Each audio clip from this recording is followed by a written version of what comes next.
Hace 2 años, Nayib Bukele se convirtió en el presidente de la República de El Salvador y fue precisamente cuando el Tribunal Supremo Electoral anunció el domingo 3 de febrero, no sé si usted se acuerda, en 2019, que había obtenido la victoria durante los comicios presidenciales y esto obviamente creó y rompió de manera expreso, obviamente, el bipartidismo de nuestro país y la alternancia de poderes, obviamente, de los dos partidos de extremas ideologías. Estamos hablando del FMLN y Arena, institutos políticos que habían gobernado por más de 30 años. Pero para entrar precisamente en contexto en este tema, en esta celebración de 2 años de gobierno del presidente Nayib Bukele, quiero pues que veamos el siguiente video que precisamente el presidente de la República, Nayib Bukele, dio a conocer a través de sus redes sociales.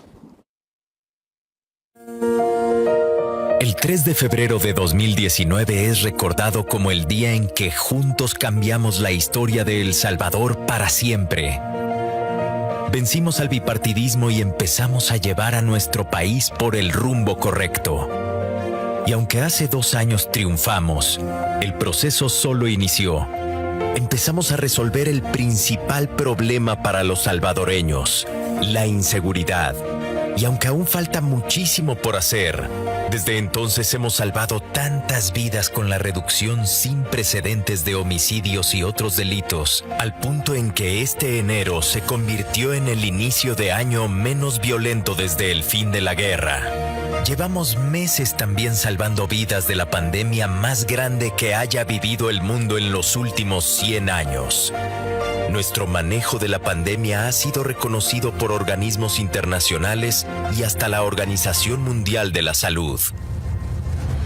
Desde el primer día de nuestro gobierno, hemos trabajado con todas nuestras fuerzas para mejorar nuestro país, para soñar en grande y poner en marcha grandes proyectos que seguirán cambiando el futuro de El Salvador, para poner alimentos en la mesa de todos los salvadoreños, dignificar a nuestros héroes, mejorar la salud y la educación.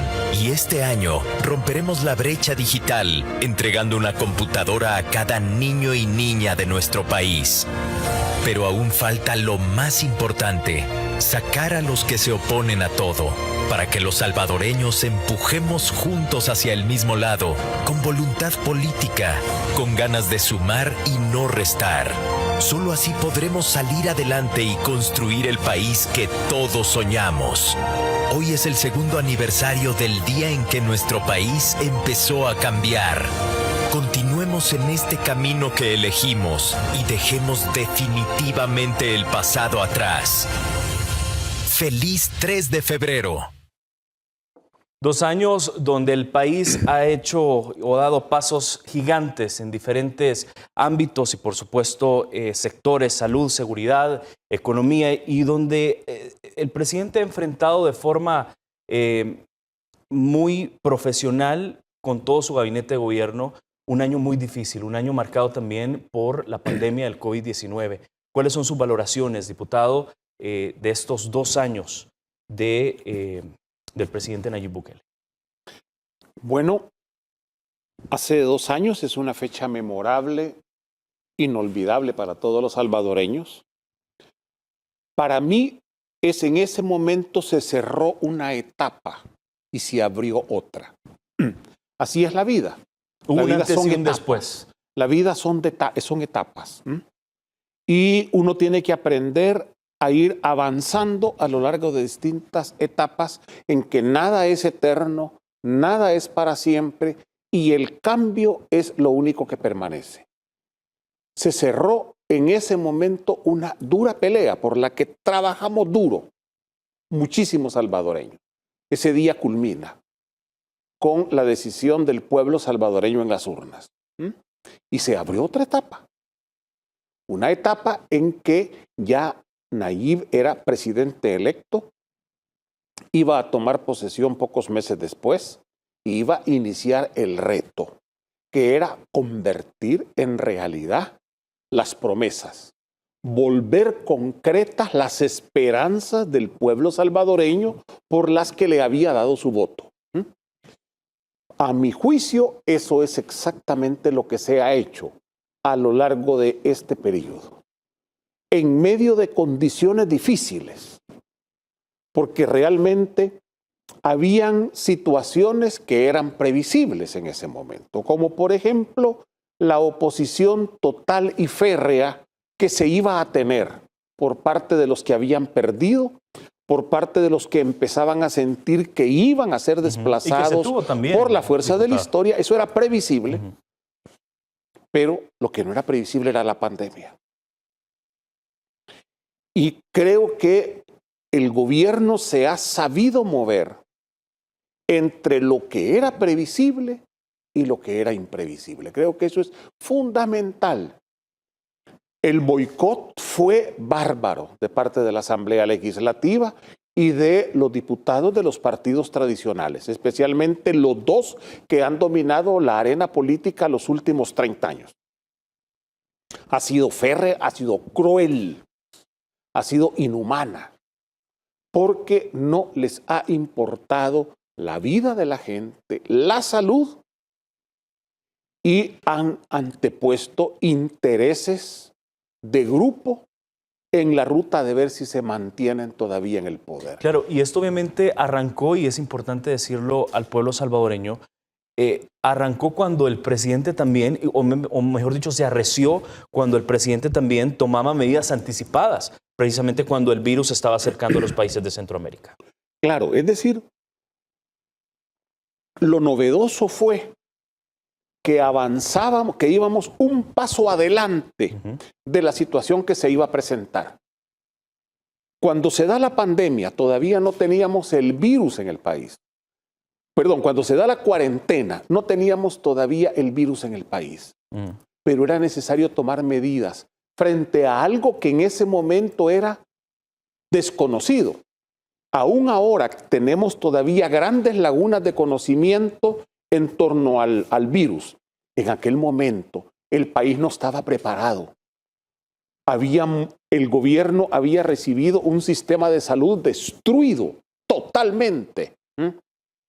No habían condiciones de salud para poder enfrentar esa situación y lo único era tratar de contener, de ganar el mayor tiempo posible.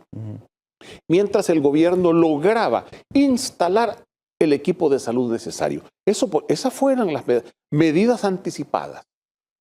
Pero luego después se vino una oposición férrea. Ojo, no solo al proyecto de salud, no solo al proyecto para enfrentar la pandemia, sino que se vino también la oposición total al plan antidelincuencial de control territorial, que por primera vez se presentaba un plan que tenía una base de integralidad para enfrentar el fenómeno de las pandillas y del crimen organizado, y resulta de que hubo oposición total en la Asamblea Legislativa. Las dos cosas que salvaban vidas, las dos cosas que iban a llevar un poco de tranquilidad a los salvadoreños, que era por una parte decir, hombre, está bajando la delincuencia, están bajando los homicidios, y por otra parte decir, hombre, estamos preparados para enfrentar esta pandemia. Esas dos cosas que le iban a dar seguridad y que estaban siendo diseñadas con una estrategia correcta y anticipatoria por parte del presidente, estaban siendo saboteadas de manera permanente desde la Asamblea Legislativa. Eso hay que señalarlo, porque esto se agrega al logro. Hemos logrado con eficiencia mantener el control de la pandemia, cosa que en países con mejores sistemas de salud, con más desarrollo, no lo han logrado. Hemos logrado bajar de forma dramática el índice delincuencial y los asesinatos, que es lo más grave. Pero todos los indicadores de delincuencia, de actos delictivos, bajaron. Claro. Todos bajaron. Sin recursos y en medio de esta situación. Es decir, el logro es impresionante a mi juicio, 2 años después de ser electo y a unos, digamos, 20 meses de cumplir ya en su gobierno los 2 años. Claro, y obviamente hace 2 años también el pueblo mandó un mensaje claro, y es que El Salvador quería un cambio. El Salvador deseaba un antes y un después. El Salvador quería ir al progreso. Obviamente el mensaje fue claro, y eso obviamente no lo han entendido los partidos tradicionales. Y este es un mensaje también que a 2 años se mantiene, diputado. Claro. Decía, el 3 de febrero de 2019 se cerró una etapa y se abrió otra. Ellos entendieron el mensaje, pero lo entendieron tarde. El problema es que ya cuando se dieron cuenta, ya no tenían retroceso. Y por eso es que han empezado esa línea de ataque tan férreo. No porque no entiendan las necesidades de la gente. Si lo que están haciendo no es por ignorancia, lo que están haciendo no es porque no conozcan la realidad que vive nuestra gente. Y eso es lo que están haciendo como parte de una estrategia diseñada para hacer quebrar este gobierno a cualquier costo, sin importar las vidas humanas que se lleven de encuentro. Y eso es lo que dice también, diputado, todas las encuestas del país que se han dado a conocer, y lo hemos dado a conocer también a través de Noticiero El Salvador y este espacio. Todas las encuestas arrojan, obviamente, un gane contundente para el Partido Nuevas Ideas. En la reprobación también con el tema de la oposición política, es decir, son mal calificados como partido político y no digamos, obviamente, como diputados de la Asamblea Legislativa. Claro, aquí hay algo que es muy importante, Armando. La ciudadanía también entendió que este era un proceso y que llevaba etapas. Nadie creyó que el problema quedaba resuelto una vez que el presidente Bukele ganara las elecciones y tomara posesión. Todos los salvadoreños, con un nivel de agudeza en el pensamiento político social, llegaron a la conclusión que todavía que dar más pasos. Y la gente ha entendido lo que pasa en la Asamblea. La gente ha entendido lo que pasa en el Ministerio Público. Y las encuestas lo dicen. Exactamente. En la Fiscalía, en las Procuradurías, en la Corte de Cuentas. La gente lo ha entendido. Y por lo tanto dicen, no, vamos a completar este proceso. Vamos a la segunda fase, que es a cambiar la correlación en la Asamblea Legislativa. Porque de eso se trata. De que un nuevo proyecto llega a la Asamblea Legislativa y llega con la suficiente correlación para poderse implementar. Y en armonía con el Ejecutivo hay 2 órganos que comienzan a trabajar, cada uno respetando sus funciones, cada uno respetando su naturaleza y su autonomía. Yo no le llamo independencia, autonomía. Comienzan a trabajar de manera armónica, distinto a cómo se está trabajando ahora. En ese sentido, creo que esa es la otra etapa, que el pueblo salvadoreño va nuevamente a ser actor de ello este próximo 28 de febrero. Y eso es lo que están reflejando las encuestas. Las encuestas lo que están reflejando es una victoria contundente de Nuevas Ideas, una derrota también contundente de los 2 partidos tradicionales y de los demás. Esa es la realidad. Y esto se va a expresar en curules ganados, porque acuérdese que la esencia de un sistema electoral es como el voto se convierte en un cargo público. Esa es la esencia. Va a haber control de la Asamblea Legislativa por parte de Nuevas Ideas, eso es claro, y sus aliados, ¿no? Especialmente con Gana.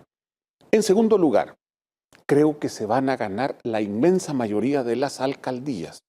Este día hubo una encuesta de San Salvador del departamento, entiendo que es departamental, y es evidente, es contundente la victoria que va a tener Mario Durán sobre el otro candidato, el que ahora es alcalde. Claro. Y me permite, si usted me lo permite también, diputado, y por supuesto el pueblo salvadoreño, quiero mostrarles la nota que nos ha preparado nuestro equipo de producción para que podamos tener un poquito de contexto sobre la última encuesta del Centro de Investigaciones de la Opinión Pública Salvadoreña, CIOPS, de la Universidad Tecnológica, donde precisamente da una amplia ventaja al candidato Mario Durán de Nuevas Ideas sobre el resto de partidos políticos. Mario Durán encabeza las encuestas de intención de votos. En la más reciente, realizada por el Centro de Investigación de la Opinión Pública Salvadoreña de la Universidad Tecnológica, el candidato a alcalde por San Salvador de Nuevas Ideas se encuentra a 48 puntos arriba de sus adversarios políticos. ¿Quién tiene más probabilidad de ganar la comuna en las elecciones del 28 de febrero de 2021. Mario Durán tiene 68.73%. Ernesto Mason tiene 14% de probabilidad. Según la encuesta, más del 60% de los consultados pide un cambio en el gobierno municipal de la capital. Considera necesario un cambio de alcalde en San Salvador y el 66% dice que sí. 6 de cada 10 capitalinos consideran que Mario Durán tiene una excelente y buena popularidad. Excelente, muy bueno, bueno, regular, malo o no sabe, pero si ustedes suman los primeros tres, anda en 65% el nivel de popularidad de Mario Durán. El estudio fue realizado entre el 22 y 24 de enero de 2021 y se consultó a 790 salvadoreños mayores de 18 años de 6 distritos del municipio de San Salvador, con un error de muestra del 3.49% y un nivel de confianza del 95%. Tatiana Funes, Noticiero El Salvador.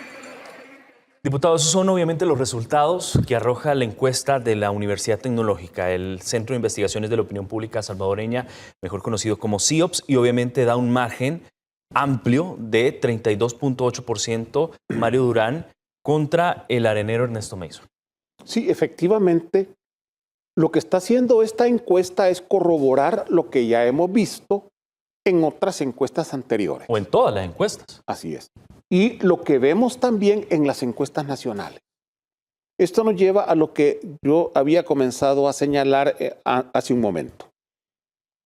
No solo va a haber un cambio de correlación dramático en la Asamblea Legislativa, sino que también va a haber un cambio de correlación dramático en todas las municipalidades del país.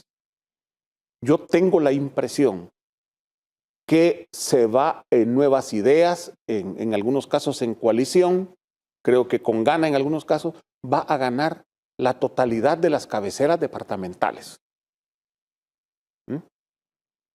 Va a ganar los pueblos más importantes. Y creo que la oposición se va a terminar quedando con alcaldías muy pequeñas, de muy poco alcance.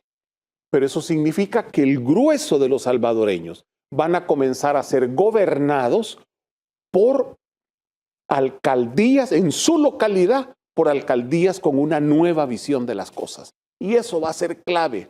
¿Por qué? Porque nuevamente, respetando la autonomía municipal, respetando las funciones de un municipio con el Ejecutivo y con el Legislativo, pero eso va a permitir una relación más armónica entre las municipalidades y el gobierno central. Habrá que revisar, por ejemplo, leyes como el FODES, de manera que puedan realmente llevar desarrollo local a las comunidades. Ese tipo de cosas van a comenzar a generar un proceso transformador de este país. Y por otro lado, la oposición.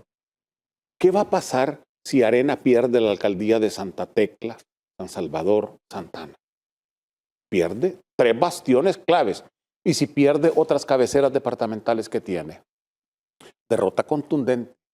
¿Qué va a pasar si el FMLN, que tiene 3 alcaldías emblemáticas a nivel nacional, mexicanos, San Marcos y San Miguel, sale derrotado? Es decir, en realidad, creo que lo que vamos a tener es un cambio en la correlación y una nueva realidad para la oposición, en que prácticamente va a ser reducida la irrelevancia política. La última encuesta del CIOPS, del Centro de Investigaciones de Opinión Pública Salvadoreña de la Universidad Tecnológica, donde daba algunos datos interesantes, y es que habla también que solo en el departamento de San Salvador, Nuevas Ideas obtendrá 18 escaños para la legislatura 2021-2024. Es decir, deja un margen nada más de 6 escaños para el resto de partidos políticos. Sí. San Salvador elige 24 diputados, 6, 12, 18, 24. Es decir, que 3/4 partes de la Asamblea Legislativa de San Salvador, es decir, de la circunscripción de San Salvador, las va a ganar Nuevas Ideas y solo deja 1/4 para el resto. Ojo, aquí también se está presentando un fenómeno. Y es Cuando el votante sabe que va a perder, se desanima. ¿Cuántos hubieran ido, le decía, al partido de fútbol de los fanáticos del Águila? Hay muchos que hubieran ido, pero ¿cuántos no hubieran ido si hubiesen sabido de antemano que el Águila iba a perder la final? Hay algunos que dicen, no, yo voy, aunque pero pierda, hay sí. un montón que ya no van. Claro. ¿Cuántos van a ir a votar a sabiendas de que van a perder? Incluso las reacciones que estamos viendo en estos últimos días, y quiero prevenir, se viene un ataque fuerte con todo lo que tienen de parte de la oposición. Entra todas las baterías, entran ahorita. ¿Por qué? Porque necesitan moralizar su fuerza. Si no, no van a ir a votar. A la gente dice, de todos modos vamos a perder. ¿Y para qué vamos a ir? La gente no quiere estar con los perdedores. Esa es una realidad. Y eso ya les preocupó. Incluso la victoria de Mario Durán en San Salvador tiene la posibilidad de ser más contundente todavía de lo que nos está diciendo la encuesta de la UTEC. Y no es hacerle propaganda a Mario ni nada, es una realidad que estamos viendo. Y esa es la angustia. Hoy, por ejemplo, vengo de una sesión plenaria que todavía me salió un rato para venir acá, que fueron 2 horas de mitin político a raíz de los sucesos violentos del domingo, que son condenables, pero que son parte de toda la estructura de violencia que ha vivido nuestro país a lo largo de la historia. Y el fiscal general también dijo hoy que negó que se trate de un ataque directo hacia un partido político en específico y aseguró que esto se trató de un hecho de intolerancia. Eso es lo que dijo el fiscal. Sí, efectivamente. ¿Por qué? Porque nosotros tenemos a lo largo de la historia violencia estructural y violencia cultural, que es el lema de El Salvador será la tumba donde los rojos terminarán, de libertad se escribe con sangre. No son frases de amor, son frases de odio y que incitan a la violencia. Revolución o muerte, ¿qué es eso? Y que todavía la siguen cantando. El color de la sangre jamás se olvida. Es decir, son frases que hemos repetido y yo las he gritado también. Y eso nos ha impregnado de una cultura de violencia que ahora tenemos que ir desmontando. A eso agreguémosle una base estructural de injusticia, de concentración de riqueza, de marginación de inmensas mayorías, que también ha provocado violencia. Y además violencia que obviamente llevamos 30, 40 años que el pueblo salvadoreño está sufriendo. Efectivamente, y si nos vamos más atrás, ¿y qué fue 1932? La matanza de campesinos. Fue un acto de violencia, más de 30,000 campesinos asesinados en ese momento. Es decir, la historia nuestra, ¿qué fue la guerra de los 80? ¿Qué fueron los fraudes electorales de los años 70 que terminaban con matanzas? ¿Qué ha sido los pactos de los gobiernos anteriores con las pandillas? Expresión también de una guerra social en que el pueblo salvadoreño ponía sus vidas. Yo se los digo, mucho cuidado porque esta etapa a la que vamos van a tratar de meterle miedo a la gente. Ahora bien, los encargados, y todo el pueblo salvadoreño lo sabe, los encargados de velar porque las elecciones se cumplan como debe ser, es el Tribunal Supremo Electoral. ¿Cómo ve usted, diputado Martel, el trabajo del Tribunal Supremo Electoral de cara a estas próximas elecciones, obviamente con su experiencia que tiene también en esto? Es decir, también usted ha sido parte de la Junta de Vigilancia Electoral. Sí. Tiene experiencia, conoce sobre el tema. No, yo he sido parte de la Junta de Vigilancia Electoral y también fui magistrado del Tribunal Supremo Electoral y administramos 3 procesos electorales al inicio de este siglo. El problema del Tribunal Supremo Electoral es la calidad de sus decisiones jurisdiccionales. ¿En qué sentido? Porque hay una vinculación y un amarre del magistrado con su partido. Y por lo tanto hay una tendencia que no le permite tener la total imparcialidad que se necesita en un juez. Y por otro lado, acordémonos que el tribunal tiene 2 grandes funciones. Una es la jurisdiccional y administrativa que las concentra, pero por otro lado, la función logística de la organización del evento electoral. El evento electoral es la operación logística más grande que tiene un país en tiempos de paz, quizás solo superada por un censo. En ese sentido, la operación es grande y la tiene que hacer en tiempos de pandemia. Y ahí también el tribunal tiene que dar resultados. Ahora, la verdadera garantía va a ser la vigilancia del pueblo salvadoreño. Eso es lo único que nos puede garantizar y que puede detener el fraude. Vigilancia y participación. Voto masivo, se quiebra el fraude. Participación ciudadana, veeduría de los ciudadanos viendo el proceso, impide el fraude también. Es la gran salida que tenemos, es la gran oportunidad. Claro, me llama mucho la atención cuando usted habla de la vigilancia, obviamente, que es parte de nosotros como ciudadanos de todo este proceso electoral, pero veía una encuesta, la última de la UCA, donde arrojaba que el 46.6% de la población tiene poca confianza en el Tribunal Supremo Electoral, diputado. Eso es histórico. No hay confianza en general en muchas de las instituciones. Por eso es que es la vigilancia. Y es parte de lo que yo señalaba. El Tribunal Supremo Electoral tiene un problema grave en cuanto a la parte jurisdiccional, donde él ejerce como tribunal y no tiene la imparcialidad necesaria, porque al final se termina representando partidos políticos. Una anécdota breve. Sí. Cuando yo era magistrado del Tribunal Supremo Electoral, resulta que el partido que a mí me había llevado no sacó los votos para mantenerse legalmente inscrito. Y la gente no entendía que yo iba a firmar la muerte de mi propio partido. Y la firmé para dar el ejemplo.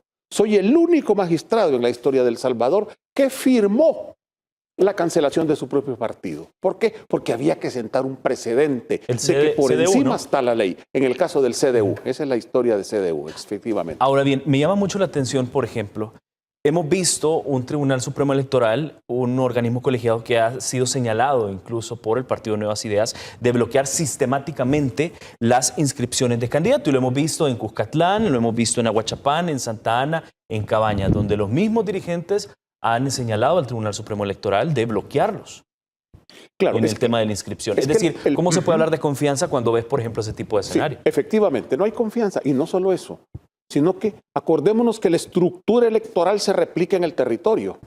Hay juntas electorales departamentales, juntas electorales municipales y juntas receptoras de votos. Y todas van a ser integradas por uno de Gana, uno del FMLN, uno de Arena, otro del PCN.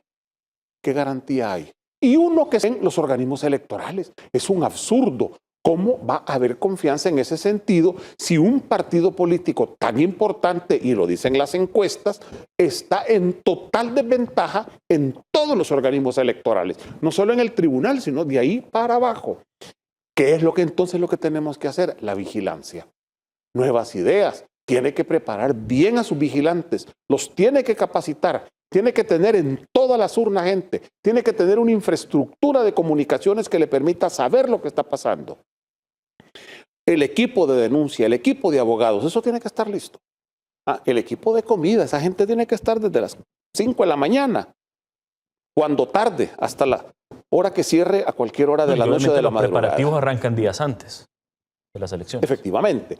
La entrega del material electoral, que es quizás, de los paquetes quizás la parte más importante, la entrega de todo el material electoral, que ahora va a ser complejo porque también va la caja logística, la caja de tecnología, es decir, ¿dónde va la computadora y todo lo que va a ser necesario para poner la tecnología en mesas? Que esa es otra cosa.